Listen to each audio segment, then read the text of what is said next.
Hi guys, it's me, Vanessa Angel Onalea. I'm gonna try this again. I already tried to record a couple times and I didn't like it. I got tongue tied, so yeah.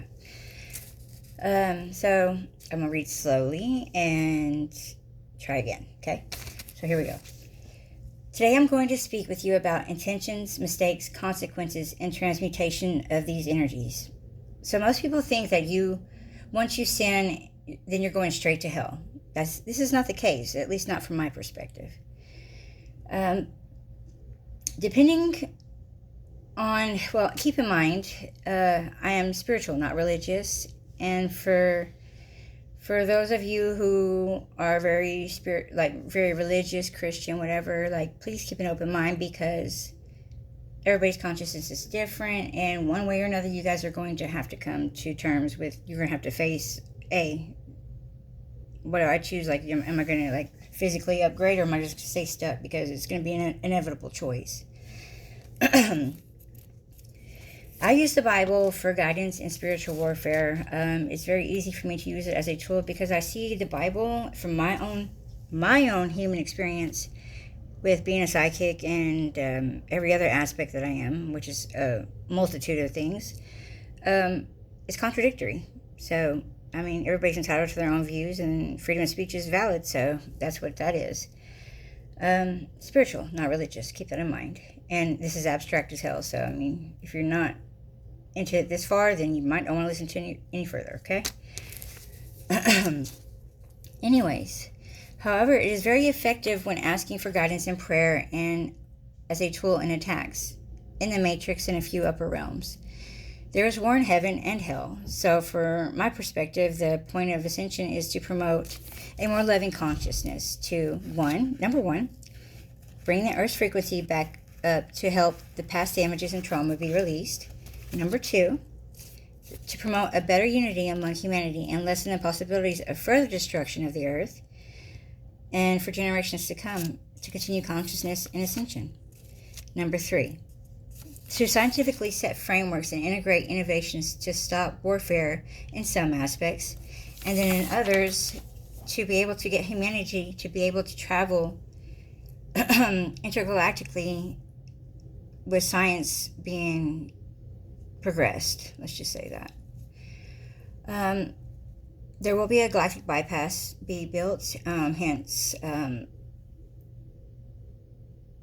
different planets being visited. Every planet's going to die eventually. There's a life cycle on everything. So that being said, there needs to be a framework introduced to promote progression on scientific development. That's one of my other aspects. Anyways, we are at a break in our ascension, and where some are higher vibration and some are lower vibration, both are needed for balance. Everything has a balance. For example, masculine, feminine, north, south, hot and cold. This is necessary. This is necessary to sustain stability. It's just there needs to be a balance, or else everything's going to be out of whack. Hence, the timelines. Everything is a balance. Everything has an energetic frequency. Everything has a number. Everything is mathematically aligned in some form. Okay.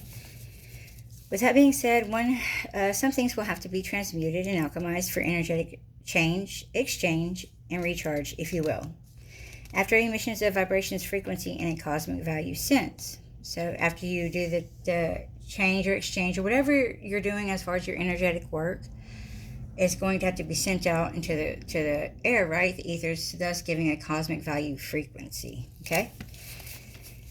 So here's an example. My twin flame, divine counterpart, however you want to look at it, doesn't really matter. There's no labels. It's just connection and energy, love and light. That's basically what it is. It emits a frequency. That's what it is. Okay, you can label it what the hell you want. It doesn't matter. You don't have to come into union. You don't have to have sex. You don't have to even know the people. Okay, you just sometimes you'll connect. Sometimes you won't. You'll be like, hey, who the hell are you? In your head, it just depends. But you will know by the resonance that you are a twin flame, a chosen, or as such. You know what I mean? So, say you're not together in this timeline, right? And even though you're aware of each other, and you interact with each other, it's not in the 3D. It's in the 5D or upper realms, or maybe you've merged with him on another timeline. It's like Lyran timeline, okay? So let's say, for example, one of the timelines has been affected by force of some form, like or interaction or peer pressure or whatever, in a negative aspect, and he chose to do something but was like not full-heartedly doing it and hadn't made the full-hearted, like, oh yes, I'm all in, da-da-da-da. He had doubts, okay? This right here is where intention comes into play and can be transmuted, alchemized as such, depending on the intent and the depth of the energetic negative polarity, I guess you would say, that needs to be transmuted, okay? So say, for example, a larger group does some magic or like forced compliance of some societal structures, like a gang thing or whatever. It's not fully integrated as far as the intention goes, because if he's not all in, he has doubt, which creates a pocket to energetically transmute and alchemize, okay, with intent. And it's not necessarily he can, or the divine counterpart can. But say the two divine counterparts have merged already. This creates a heightened aspect to where you are able to more rapidly, easily integrate it, alchemize it, and emit it, okay? So ultimately, this is the importance of intent, okay? Malicious intent creates energetic anchors and frequency, just as positive does. The same anchors. This is why psychics can see, feel, and hear places that traumatic events have happened. Energetic exchanges are always happening, okay? So there's a difference in knowledgeable malicious intent, imposed intent, remorse, and fake remorse. All these carry a negative frequency. The depth of the negative frequency determines the depth of the transmission of alchemization. Back to the example, which will bring me to the key point. Hold on.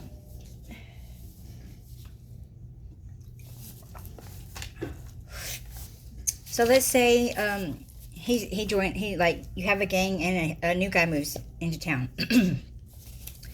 He's intrigued with the scenario and the camaraderie and mystery, never having been around any such group before. So they say, hey, do you want to get in with us? Like, he's like, hell yeah, let's do it, And they say, well, if you want to get in, you gotta go kill that dude right over there.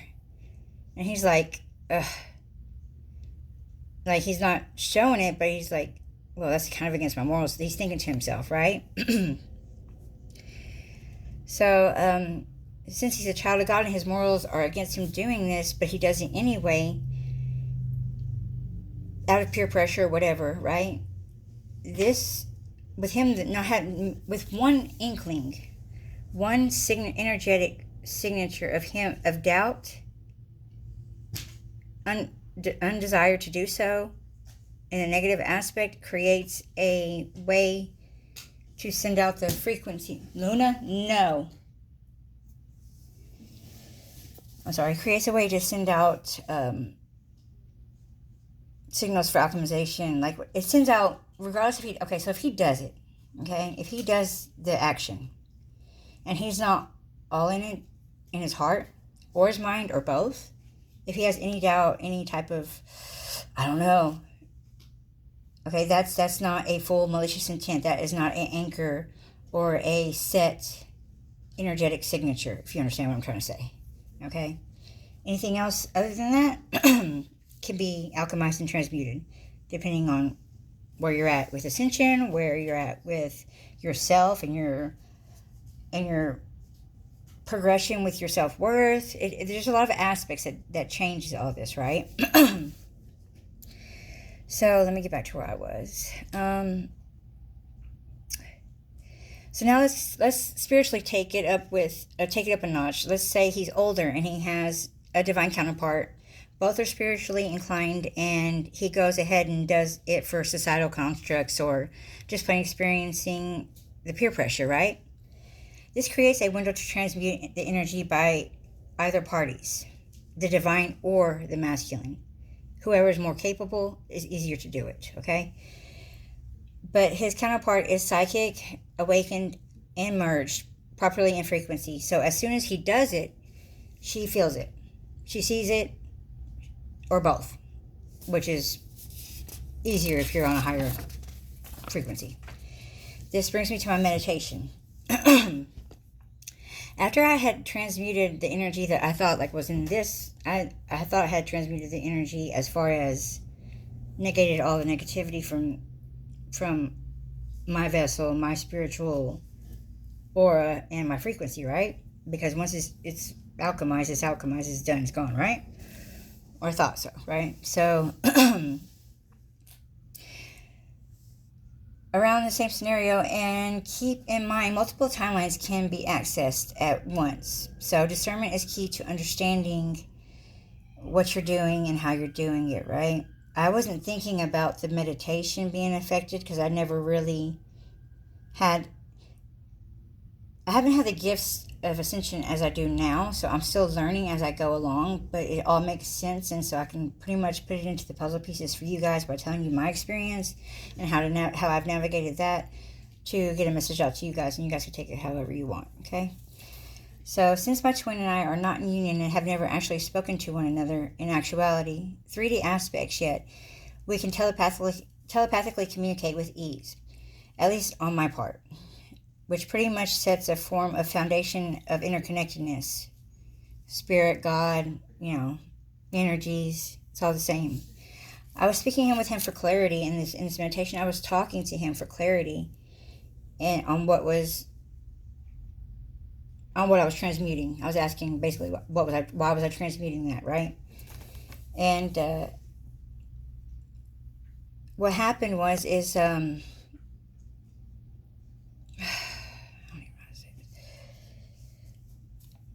okay, so I'm talking to him, and while I'm talking to him, so I'm standing in front of him, and all of a sudden I step back out of myself, like not even a full foot, and I could see my Lyran entity, my Lyran timeline, right?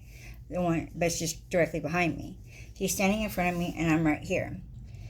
And he walks up to me, and I'm doing something. I'm not sure what he's, I'm not, like, but I see this look on his face, so it stops me from what I'm doing. And I look up at him, I'm like, I don't even talk in English. I'm like, what is going on? And he's like, the way he looks at me is like a mixture between what's going on with him as well, right? As well as the aspects of the energy that he's bringing with him, which is also the energy from the 3D timeline that I alchemized, if you understand.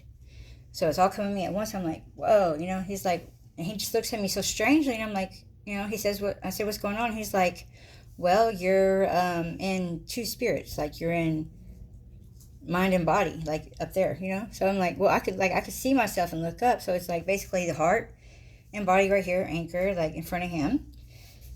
The spirit, which is like the conscious mind. I mean, the mind, which is the conscious, like the conscious part where I'm awake and I'm aware of what I'm doing.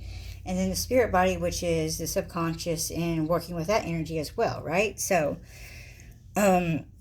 he basically tells me some things are going down. Basically, like we're in a war. I mean, every planet has a war, so I mean, it's pretty much inevitable. But he basically asked me to sing. He tells me, he says, sing now. Right now is the time to create.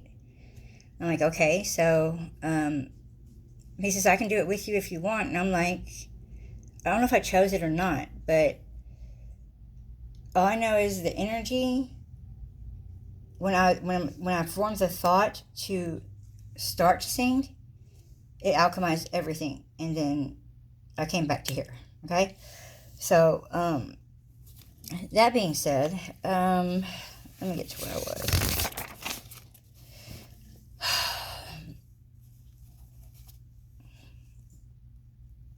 So I was able to transmute this negative energetic synthesis, as well as, which is most likely why I didn't lose much vibration, and my counterpart was still able to interact with me on this timeline because his intent wasn't full.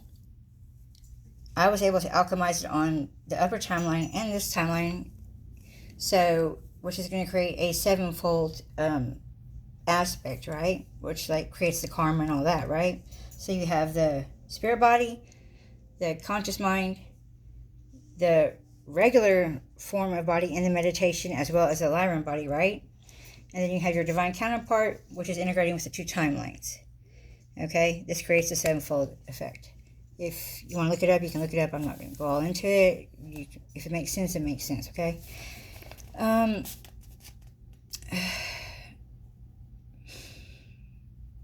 on, give me a second.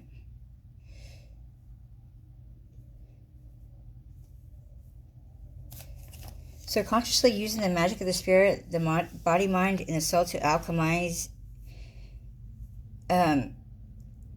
this creates a synthesis of alchemization. Okay, this basically negates the consequence of the action that he hadn't fully intended to conform to or commit to, however you want to say it. That's the room for error. You know, intent is everything. The difference between like malicious intent and having remorse afterward, you can't go into a situation making a decision and then knowing it's wrong and like second guessing yourself, and then you go in and you still do it anyways. It doesn't really work out. Like you don't get to transmute that. You don't get to alchemize that. That's set in stone. Like that's a vibrational frequency period synthesis is done, right? But alchemization works in a different way if you're not fully intended to do certain things, right? With that being said, the formation of which the layout is him, me, behind me, my Lyran body, and up and above a little behind, that is the spirit bodies of mind and spirit. So with that being said, try to think of karma and how it works, but on a grander, more direct, abstract approach, which when you hear this, I alone was threefold, which meaning me, myself, and the interaction would have been, if I wasn't with him, would have been 3. Body, mind, spirit, right? With him, and then the two timelines, that's 7, right? With the, let's see, abstract approach, when you hear this, threefold, spirit, subconscious mind, and body alone. The Lyran body aspects adds another, let's call it the element of construct. With integrating his willingness to sing with me and his clearing the negative energy in both timelines creates a sevenfold construct. Not to mention at the same time the formation of the constellation Sagittarius, which can be abstractly viewed as a cosmic value alchemization. Basically the formation of how we were standing in the positioning of the whole scenario. Kind of like the pyramids, you know what I mean? Like that kind of positioning makes all the difference. Because whenever I thought about it, I got a constellation coming to my head. I'm like, ooh, I should look that up. And it had some significance. So thus karma and consequences were released in spite of his decision, and further interaction is allowed, keeping purpose intact and still alignment stable. The alignment is still stable, the interaction and communication is still able to be developed, the energetic merges and frequencies, evaluations, everything is okay because of the alchemization period and the intent. I mean, whether he meant it, I don't know how he did it. Maybe it doesn't even have to be that you are not fully in. It has to be it could be if you even have a little bit of doubt in yourself or the scenario, or like, oh, I don't know if this is going to work out, or I don't know if this is going to be okay in the end, maybe I get in trouble. Anything like that is going to create a different synthesis for the frequency, if you understand what I'm saying. This will not be for everybody. Right now, it will be for a lot of people later, but right now, you got to get there. You got to put in the work. So if you understand what I'm saying and can help to relay the importance of this message, then please hit the like button, hit the subscribe button, hit the share button. And you guys, stay safe, be blessed, and thank you so much for watching, and good night. Mwah. Have a good night.